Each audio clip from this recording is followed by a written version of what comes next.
It's like hell. You be in your cell all day, you be hungry all the time.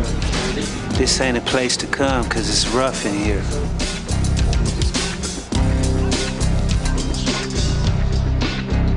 If you have a wall in front of you, place your hands high above your head on the concrete wall. These are inmates from various jails in the county. They're here for anywhere from drug possession all the way up to murder. It is the largest jail system in the free world. Up to 20,000 inmates, men and women. They reflect the violent felonies, the petty crimes, and the racial tensions of the sprawling urban landscape that is Los Angeles County. LA is the biggest gang turf in any parts of the United States. We're number one as far as gang. We have 286 inmates on this floor. It's not because of your color, it's because of the things that you do to us. We have about 150 Crips. They got me here for stealing some sandwiches, man. There's several Bloods mixed in. And stop putting us all in jail like they do. White Fence, which are Mexicans. And we also have Southsiders, which are Mexican or Hispanic. Keep it tight. Over time, the LA County Jail's inmate roster has been a chronicle of national crime stories. Gangsters like Bugsy Siegel and Mickey Cohen. Political assassin Sirhan Sirhan. Actors Robert Mitchum and Robert Blake. In the 1970s, cult members gathered here to support their leader, mass murderer Charles Manson. 2 decades later, hundreds of reporters and news cameras turned this parking lot into the place called Camp OJ. Listen up, gentlemen. If you're no longer holding a pair of shoes and you're wearing a heavy coat or a jacket that buttons or zips, take it off and hold it out in front of you. Today, 2,500 men and women are employed to keep order in the LA County Jail's 8 facilities. The challenge is staggering. Prepare and deliver 75,000 meals a day, system-wide. Medicate thousands of inmates who are mentally ill and suicidal, and keep an estimated 8,000 to 9,000 gang members from killing each other.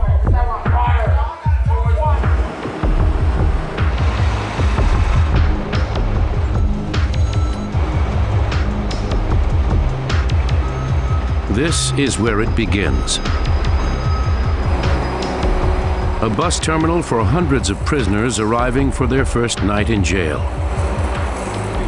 Thursday nights is one of our busiest nights, so this is pretty common. And we'll probably see about 500 in here tonight. Basically, if you get busted in the Los Angeles County, you're going to come here, unless you get bailed out beforehand. Other than that, you're here. You're going to see inmates coming out of the bus. They're all secured together to prevent escape, obviously, and to prevent them from assaulting the officers and assaulting each other. For new arrivals, the check-in process can seem like an eternity. It took a long time, about 17 hours, no sleep, just a long time to get in here.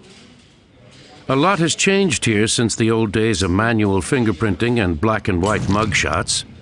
Back then, only a few inmates at a time would arrive at the jail.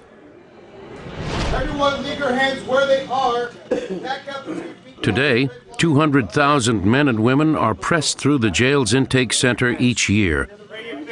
The tremendous number of prisoners are managed with barcode bracelets that will be used to track their progress through the jail system. Still fresh off the street, the new prisoners are led to the search room. Many have never set foot in a jail before. Some don't speak English. If you have anything holding up your pants, plastic string or a belt, remove it. If there is anything in your hair, plastic string or a belt, remove it. Sometimes, it might take 13 hours, it might take 14 hours, it might take 15 hours. It all depends on how many people is coming in at that same time you're coming in. When I say go, you're going to remove your socks. You're going to do this by peeling them off of your feet inside out. Hold one sock in each hand. Hold them out in front of you while you're looking down at the ground.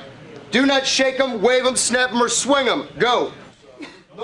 This is the first of countless searches that inmates will undergo as the jail staff works to prevent weapons and contraband from finding their way inside. You have a long sleeve shirt on. Roll up the long sleeve that's covering your wristband. We're not concerned with your name. All we want to see is the metal clasp that is holding it together. When you step up to the doorway, you're going to show your wristband to my partner. Yellow line, cell 1. Let's go. Have your wristband ready to be scanned. Put your back against the rail. Wristband. Right here. Yellow line, cell 1. Yellow line, cell 1. Put your back against the rail. Wristband. Hours pass as the prisoners wait for their turn to be live scanned.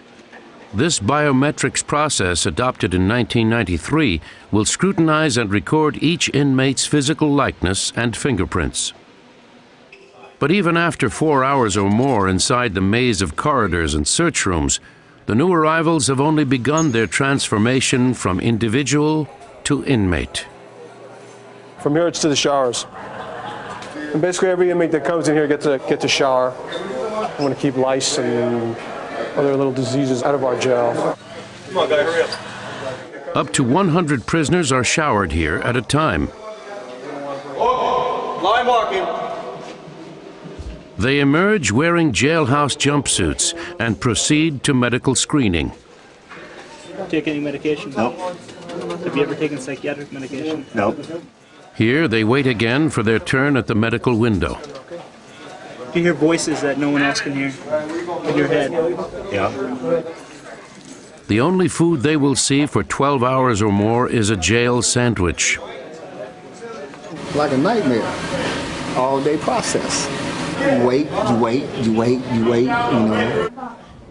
Finally, the new arrivals are confined to the holding tanks until the jail is ready to give them a bed. This is basically the end of the line.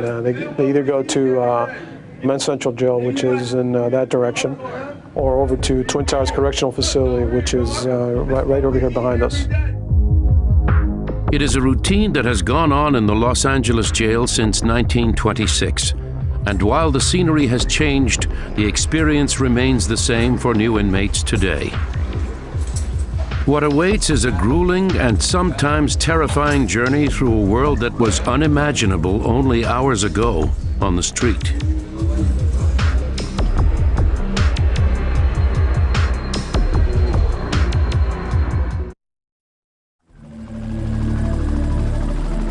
The 8 different facilities that make up the vast Los Angeles County jail system are spread out over 50 miles of Southern California.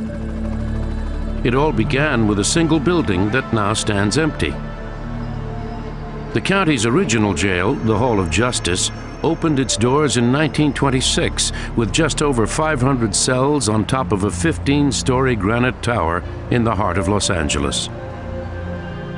A one-stop legal system, it also contained criminal courts, the sheriff's headquarters, and the coroner's office.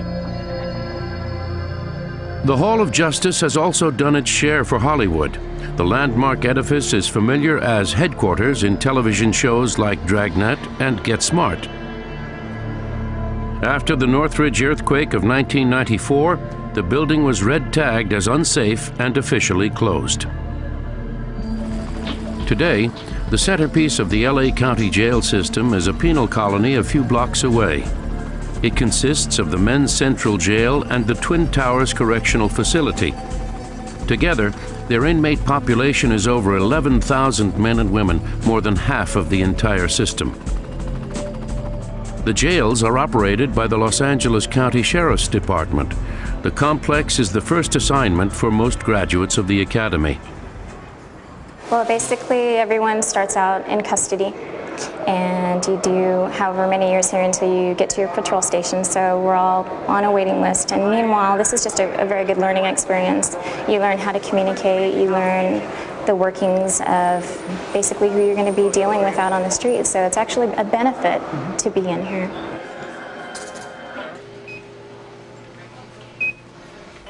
After a long night of processing, new inmates are instructed to walk single file along red and blue lines to one of the 2 downtown jails. Hands in your pockets, gentlemen, stay on the line. Keep your hands in your pockets, gentlemen. Hands in your pockets. An inmate walking down the main hallway with his hands free can assault another inmate or he can assault staff. So we insist that they tuck their hands in their pockets as a safety feature for both ourselves and for the other inmates. Most adult male prisoners who are deemed fit for general population will follow the blue lines to Men's Central Jail. This is just under 1 million square feet. It's the largest jail in the free world. Our inmate population today is somewhere above 7,000. We generally run right around 7,000, but when we've had riots, we've had as many as 10,000 in here.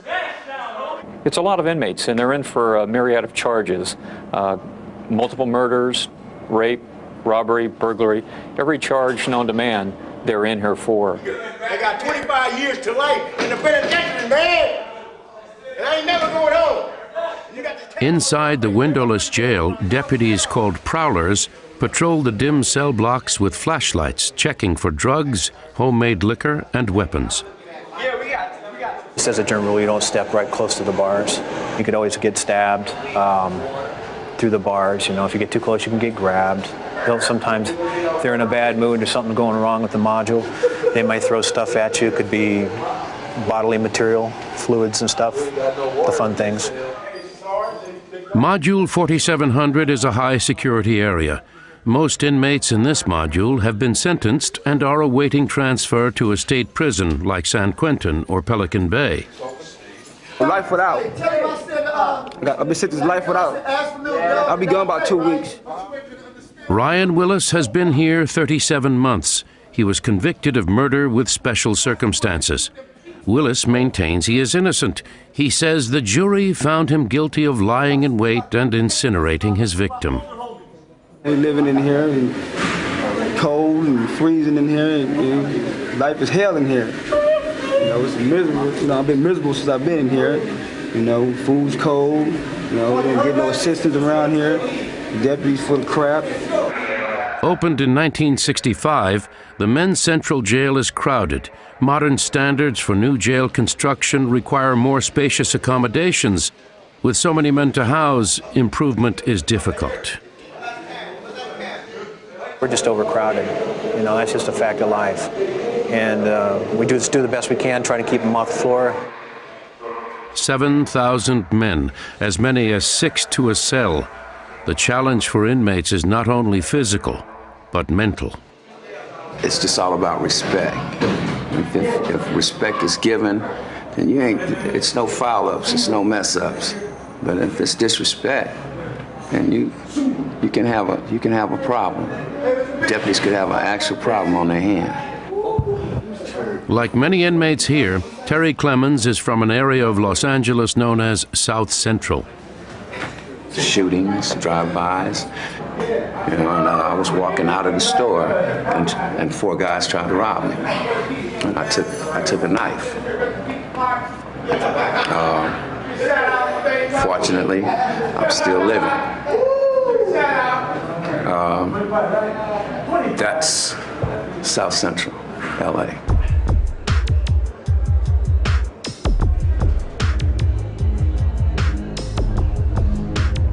Because of the potential for violence against deputies, Module 4700 is generally patrolled from a safe distance.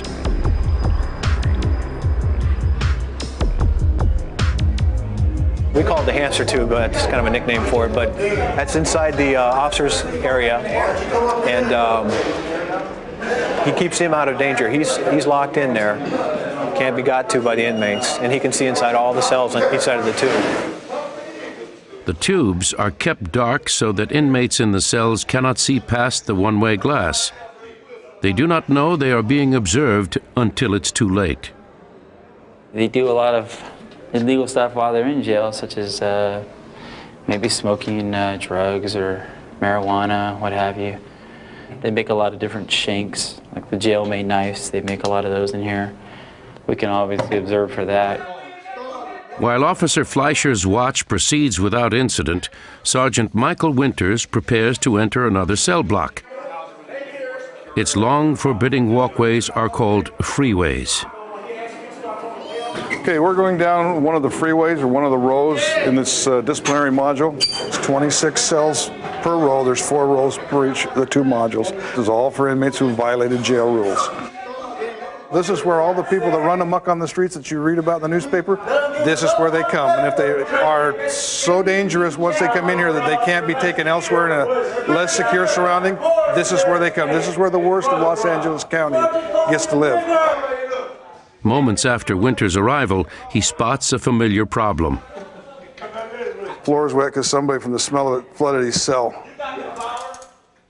One of the few acts of rebellion available to inmates in LA County Jail is to flood their cells by backing up their toilets. They're not in here for being model citizens, so we do have some problems with them. You know, they'll, just as an act of recalcitrance, they'll flood their cell like that guy did, or they'll throw food. You can see they've thrown food on some of the walls. 3 deputies have been dispatched to escort the rebellious inmate out of his cell. One deputy shakes a can of pepper spray as they walk. Sometimes just doing that is enough to discourage somebody because they know you've got it in your hand. I've yet to find an inmate that enjoyed getting sprayed in the face with it. The response from other inmates is unmistakable. Instead of receding, the floodwaters inside the disciplinary unit get deeper. As you can see, the row is flooding. Somebody up on top has flooded their cells. They've done a very good job of flooding it. Soon, an inmate work crew arrives to mop up the mess. To outsiders, the scene is miserable, but the staff takes it all in stride. This is really the comment. You know, the time that you start to worry is when it's quiet. But when they're rattling the bars or flooding the rows, they're busy doing something. But once it gets quiet, then you start to worry. What the deputies have to worry about are the unseen dangers that keep them on high alert, 24 hours a day.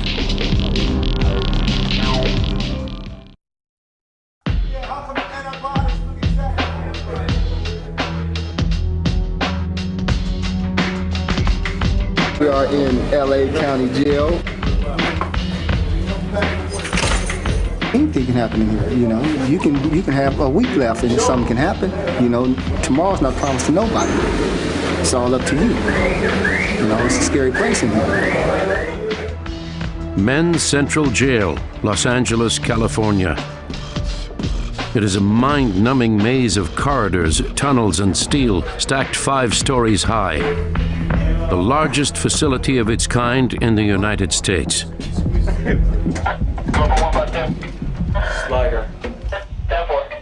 Okay, we're going out on the 2,000th floor. This is our largest floor in the building as far as inmate population. There's upwards of 2,000 inmates here every day housed on this floor. They're searching down there, so when we search the inmates, we bring them out in their underwear so that we can ensure they don't have weapons with them. And then we've got deputies out here for security purposes with gas. The big red canister is a tear gas OC spray combination.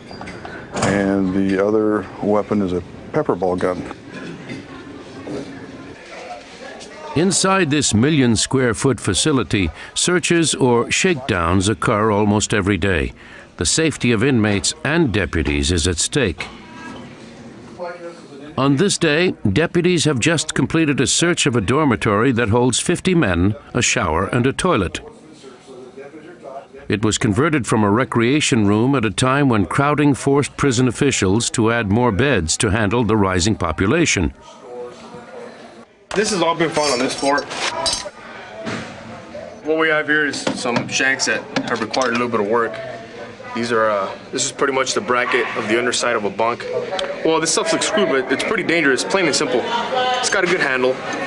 It's a pretty good piece of metal. As long as they get a good point on it, start sharpening and get a good point on it, it's pretty dangerous. This is what's called here in jail as a bone crusher, because with enough force, it'll actually crush your bone. We have several hundred assaults, inmate and non-inmate assaults every year. The primary reason? gangs. It is not a new phenomenon, as in many urban areas there have been street gangs in Los Angeles since the 1940s. The gang population inside the jail has grown steadily since 1965. By 1985, 87% of all crimes committed in the jail were perpetrated by gang members. There's a lot of gang members in here, you know. It's like being on the streets, you just deal with it, you know.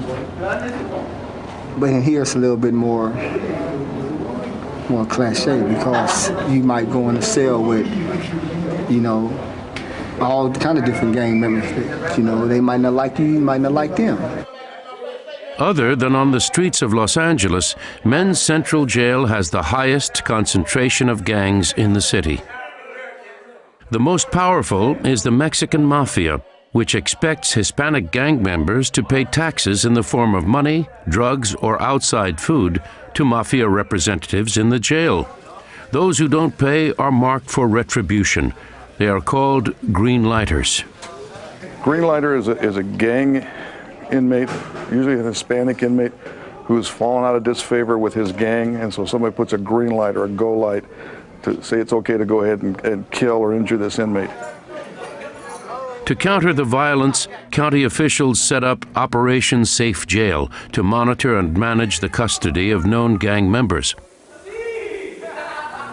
Deputy Armando Barrera monitors the activities of Latino gangs.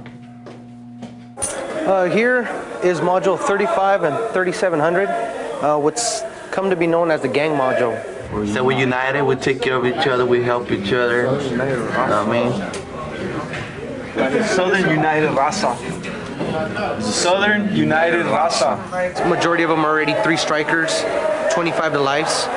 Serious felony charges as far as murders, robberies, carjackings. As you can see here, they're very proud of where they're from. They like to display their gangs by using hand gestures. Those 2 hands together, resembling an A for the Avenidas gang or Avenues gang in or about the city of Lincoln Heights. A few more throwing a W, what they refer as throwing a W, meaning displaying a W representing the west side of Los Angeles. We have gangs stemming from Primera Flats, Cuatro Flats, Puente, Eastside Puente, Townsman, Avenues, Hawaiian Gardens, Wilmas, which is Wilmington, Rancho San Pedro, all the way to San Fernando, to Clanton, to Dogpatch. No sleep, man. I can't get no sleep. You don't even know if it's day or night.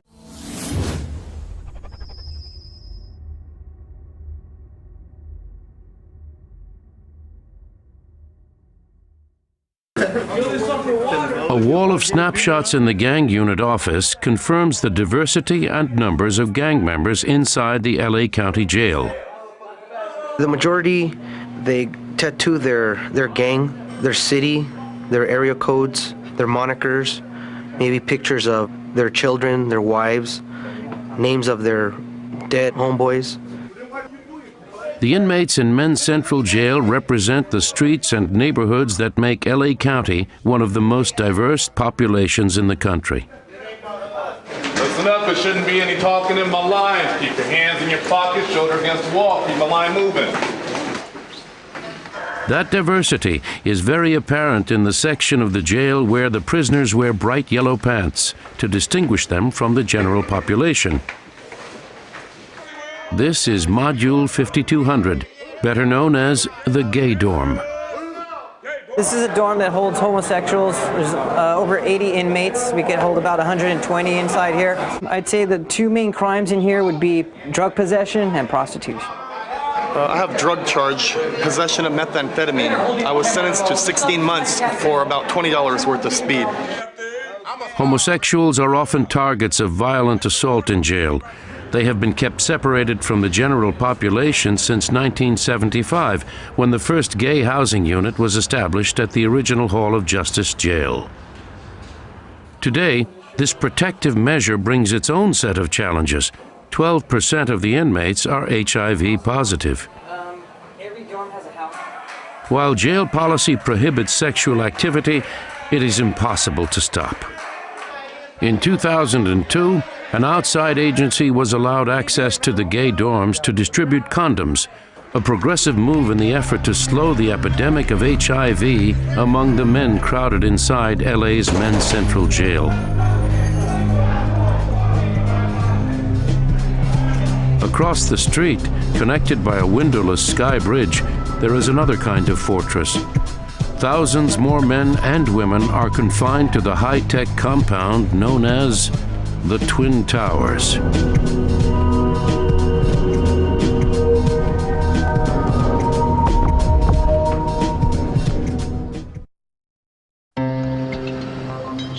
From its earliest days, the LA County Jail has been a landmark in its city and in the public eye.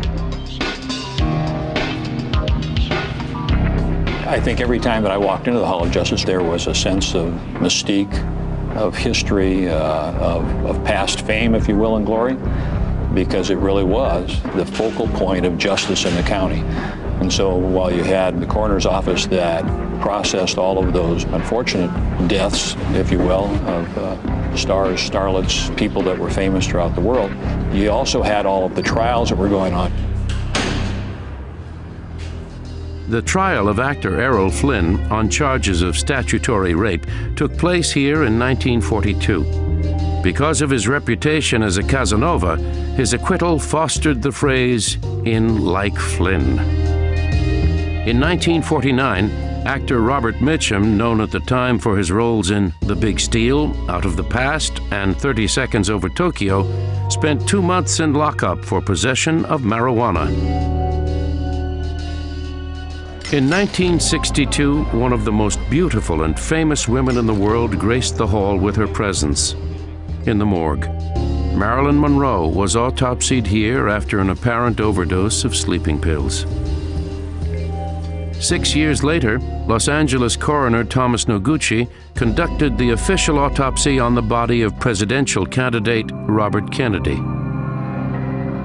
13 floors above the morgue, this cell was specially constructed to house Sirhan Sirhan during his trial for Kennedy's assassination. Cell 1310 was equipped with its own shower so that Sirhan would not have to leave the cell except to walk to a courtroom a few steps away. In 1970, Charles Manson's followers held a daily vigil outside the hall during his trial for multiple murders in the Hollywood Hills. More recently, high-profile inmates like O.J. Simpson and actor Robert Blake have been cloistered away on the first floor of the Men's Central Jail. It is an area of 8 by 12-foot cells that is closed to cameras and visitors. Yet, while the eyes of the world focused on the noteworthy and famous in LA County Jail, tens of thousands of faceless prisoners have struggled with incarceration in this same spot. At this time, 7,000 are in the Men's Central Jail, and 5,000 more are across the street in a 21st century citadel known as the Twin Towers Correctional Facility. We control all the pod doors, all the cell doors, all the televisions, all the lights, and each pod door and each cell actually has an intercom, which we can talk to the inmates. Built in 1997, the ultra-modern maximum security design sets the standard for the jail of the future. Many of its inmates, however, blur the distinction between criminal behavior and mental illness. It is the largest jail system in the country and in the world. And right behind me here at Twin Towers is the largest mental health facility in the country. I mean, bar none. It goes beyond any hospital. It's just an enormous system.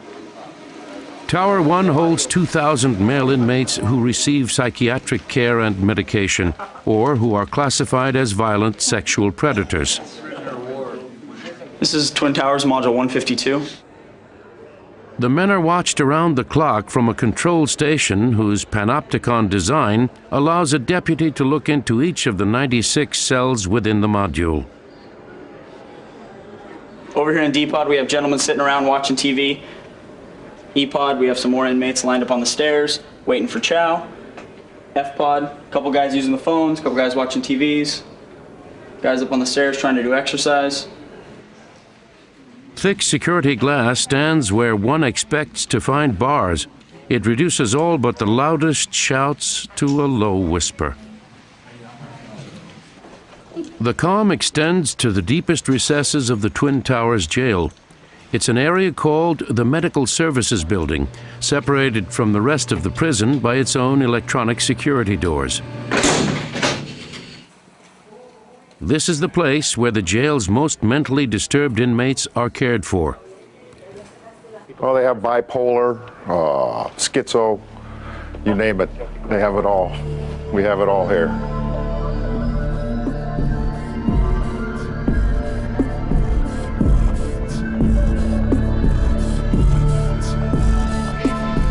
They're very unpredictable. They come in off the street. They can be combative at times. We've had incidences where they've bit deputies, bit personnel. In cases where mental health staff declare an inmate to be a danger to themselves or others, county doctors can order the deputies to place the inmate in 4-point restraints. During a 4-point procedure, a team of deputies secures the patient's wrists and ankles to the hospital bed so he can be closely monitored and stabilized.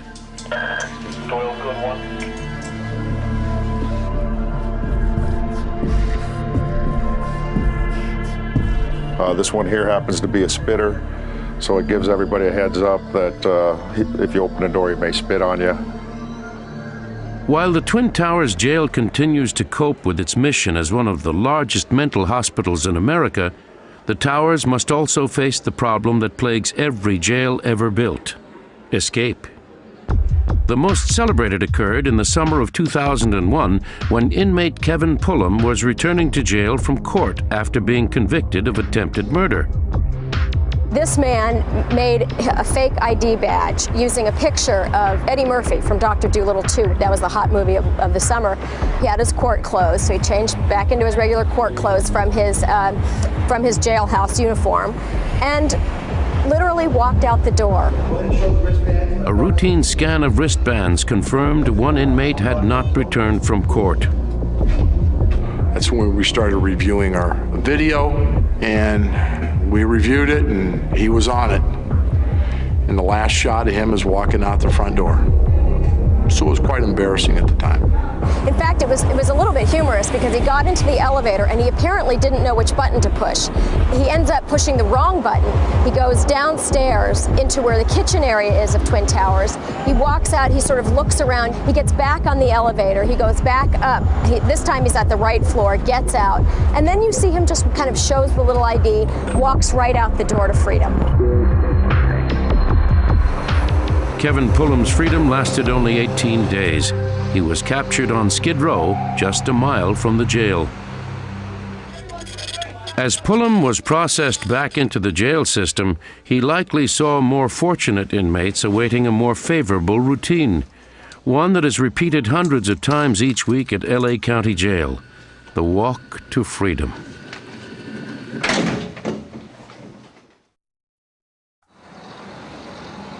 They are enormous by any standard. Square footage of this facility is 1,452,000 feet.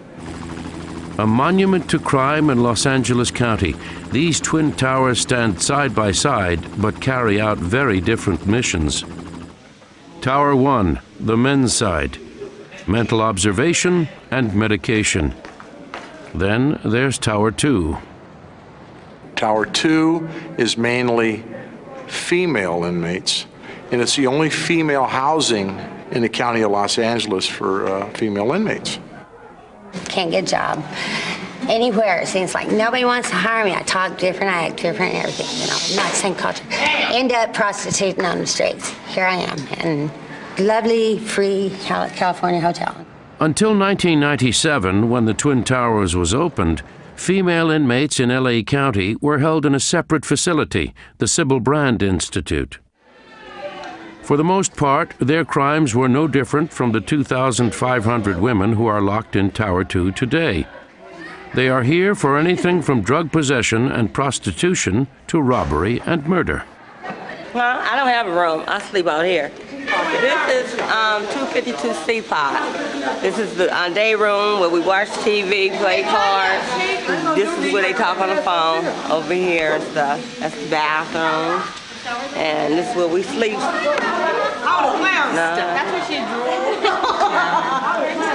drew. You could see the difference between the male side and the female side on the way they're acting. The biggest difference is these inmates here take no psych meds, where the males that do take psych meds, it slows them down. I'm not a bad girl. What got me the time? Astounding. Not reporting to my parole officer. I'm from the United Riders LAMC Motorcycle Club. I'm a gangbanger also. Just got 2 years sentence in the pen. I got arrested for having checks with the intent to defraud, but they weren't in my possession. They were just in the house I was in at the time. Breezy pod is not her favorite pod. I'm here for threatening and obscene phone calls. It gave me a sentence of 73 days. I'll do approximately 41, 42 days. While the male inmates in Tower 1 are locked up at all times, many of the women in Tower 2 are assigned to outside work details. I'm here for burglary, commercial burglary. Booking information operator 5, you have a booking number. The inmate answering service, established in 1989, is staffed by low-security female inmates. They take thousands of calls from people inquiring whether their missing husbands, wives, or children are in jail. He was just arrested 2 days ago. They call in, they think we're just operators answering the phone. Some people will know because they've been in custody before, so they'll say, I know you're an inmate just like me, and da-da-da, yeah. But like, she didn't know. What he's in here for a grand theft money property of $400. His bail is $20,000. Before the Twin Towers Correctional Facility was in operation, each of the LA County jails prepared its own meals using inmate labor.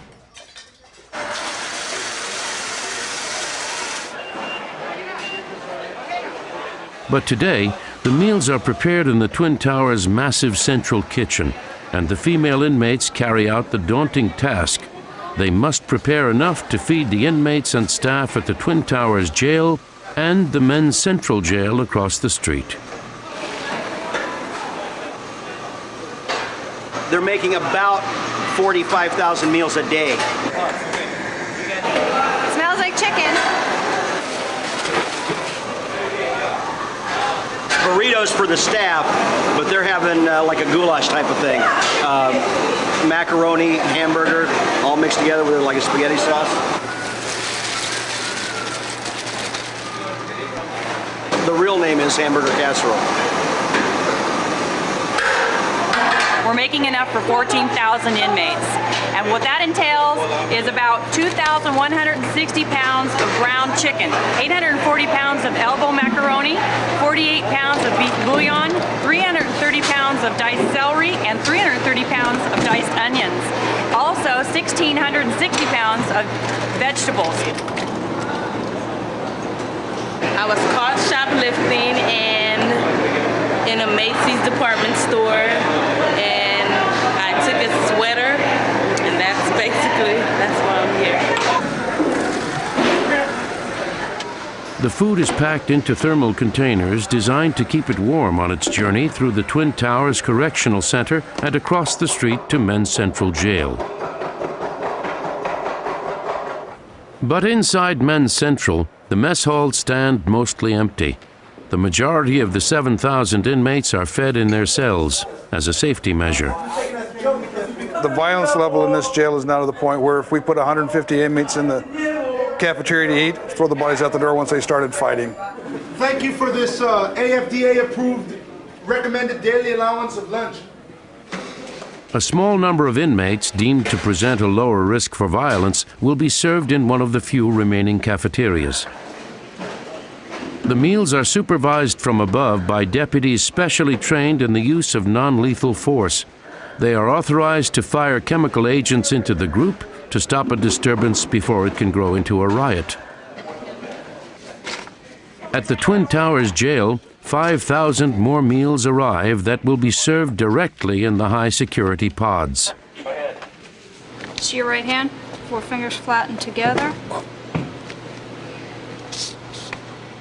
A lucky few will be released before dinner is served. This is your clothing? Okay. This inmate, convicted of writing bad checks, will spend the balance of his 30-day sentence at home, thanks to LA County's electronic house arrest program. This is the ankle bracelet.